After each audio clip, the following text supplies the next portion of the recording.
کہتے ہیں جی کالا رنگ داڑھی کو اکثر علماء لگاتے ہیں، مجھے 2 علماء تو دکھاؤ جو کالا رنگ لگاتے ہیں۔ ایسے اکثر علماء، مجھے 2 کا نام بتا دو صرف، تاکہ میں بھی دیکھ لوں کہ علماء کالا رنگ لگاتے ہیں۔ ہر داڑھی رکھنے والا تمہیں عالم نظر آتا ہے؟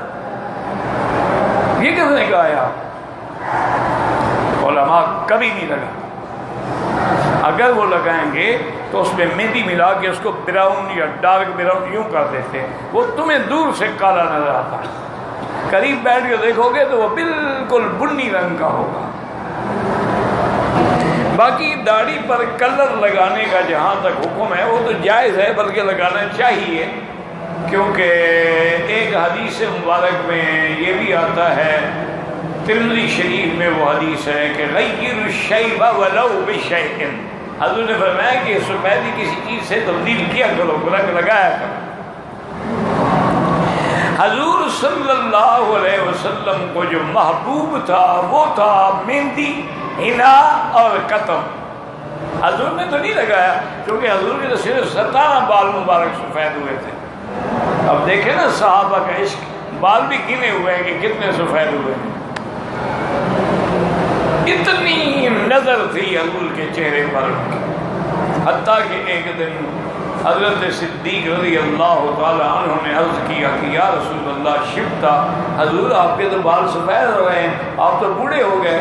آپ نے فرمایا ہاں شیبت بھی سورۃ الہود و اخواتہا، سورۃ ہود اور جتنی صورتوں میں قیامت کا ذکر ہے ان کے پڑھنے سے مجھ پہ اتنا اثر ہو گیا کہ میں بوڑھا ہو رہا ہوں۔ تو اس لیے حضور نے تو نہیں لگایا، لیکن یہ بھی فرما دیا الحنا والقطم، مہندی اور قطم، قطم کہتے ہیں نیل کے پودے کے پتے۔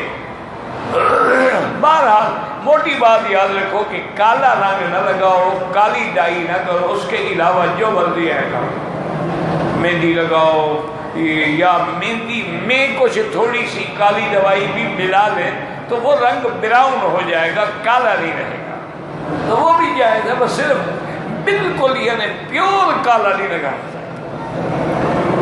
اچھا بعض کتابوں میں یہ بھی آیا ہے کہ سب سے پہلے کالے رنگ کا خطاب جو ہے وہ فرعون نے لگایا تھا،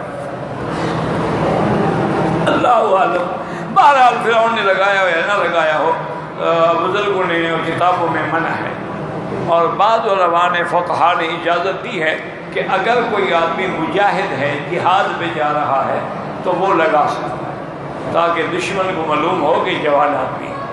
اسی طرح بعض فقہا نے اجازت دی ہے کہ اگر نئی شادی کرے اور بیوی چھوٹی ہے عمر میں تو وہ بھی خطاب کالا لگا سکتا ہے، تاکہ لوگ بیوی کو تانا نہ دیں کہ کس بوڑھے کے پلے پڑ گئی ہو، کٹھے جو جا رہے ہوں، تو اس لیے وہ کہتے ہیں اس کے لیے بھی جائز ہے، لیکن افضل یہی ہے، راجح یہی ہے، جمہور کا فتویٰ اسی پہ ہے کہ کالا نہ لگاؤ، باقی جو مرضی ہے لگاؤ۔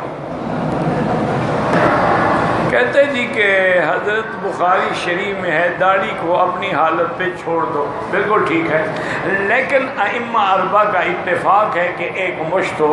ان کی دلیل یہ ہے کہ حضور کی داڑھی مبارک سینے تک تھی، اگر یکدم چھوڑ دیتے پھر تو نیچے آتی نا۔ ائمہ اربعہ ایسے نہیں، وہ حضور کے عمل کو دیکھ کے بات کہتے ہیں۔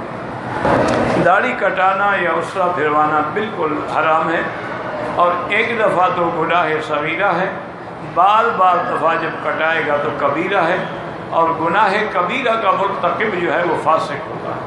اس لیے علماء نے لکھا ہے کہ داڑھی کٹانے والا نہ مؤذن ہو نہ امام ہو۔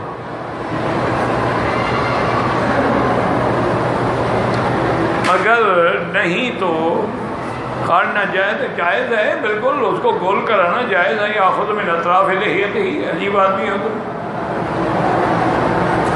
داڑھی کو بڑھاؤ، لیکن بڑھانے کی کوئی حد بھی ہے کہ نہیں؟ جب خود حد حضور نے بتا دی سینے تک تو تم بڑھاؤ، ہم نے تو آپ کو نہیں روکا کہ نہ بڑھاؤ۔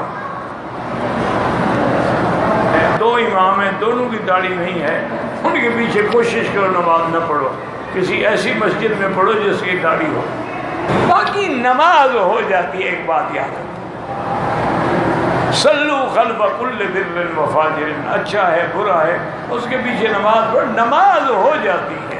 لیکن جو حکم ہے کہ امام کون بنے، فَلْيَؤُمُّكُمْ أَعْلَمُكُمْ بِكِتَابِ اللَّهِ فَلْيَؤُمُّكُمْ أَقْرَأُكُمْ فَلْيَؤُمُّكُمْ أَكْبَرُكُمْ سِنًّا۔ حضور نے شرائط بتائے ہیں کہ امام کس کو بناؤ، باقی نماز تو ہو جائے گی۔ اگر وہ داڑھی منڈے ہیں تو ہم کون سے پیچھے بایزید کھڑے ہیں، جیسا امام ویسے مقتدی۔ ایک آدمی 3 سال داڑھی نیت کر کے رکھتا ہے، 3 سال بعد داڑھی ایک مولوی کے کہنے پہ مڈا دیتا ہے، ماشاءاللہ انشاءاللہ دونوں قیامت میں اکٹھے بھگتیں گے۔ اچھا ہے ایک ساتھی مل گیا نا۔ آج کل نئے نئے مولوی پیدا ہوئے ہیں، لوگ دین پہ لاتے ہیں، یہ دین سے بھگاتے ہیں۔